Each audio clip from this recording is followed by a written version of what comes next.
електричните возила најмал проблем е да се заменат летните со зимските пневматици.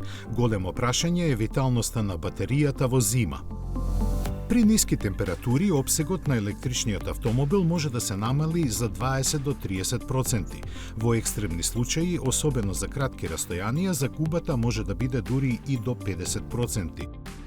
За да се минимизира влијанието на студот врз автономијата, особено на куси релации, помага да се исклучат потрошувачите како што се загревањето на ветробранското стакло, ретровизорите или користењето на грејење на седиштата и воланот. Наместо тоа треба да се користи само загревањето на кабината.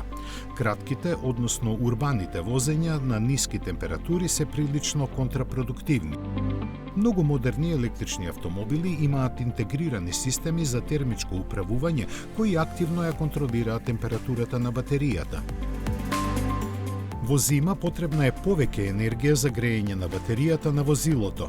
Ова ја зголемува вкупната потрошувачка на енергијата и дополнително го намалува расположливиот опсег. Доколку е можно, паркирајте го автомобилот во гаража или заштитена локација. Ова помага батеријата и внатрешноста да бидат потопли. При ниски температури, електрохемиските процеси во батеријата работат побавно. Моќта на полнењето е намалена за да се заштити батеријата.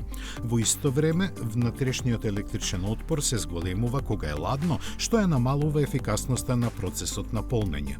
Побавната брзина на полнење може да биде поефикасна при ниски температури и да ја заштити батеријата. Некои возила ја ограничуваат моќноста на полнење додека батеријата не достигне погодна температура за полнење.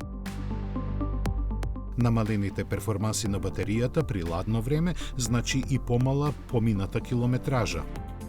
Не сакаме да бидеме цинични, но нашиот совет до собствениците на електрични возила е да користат топла зимска облека и обувки, низ градовите повеќе да пешачат, а кога патуваат на подолги релации, барем во Македонија, искрено да се помолат и да планираат можни преспивања.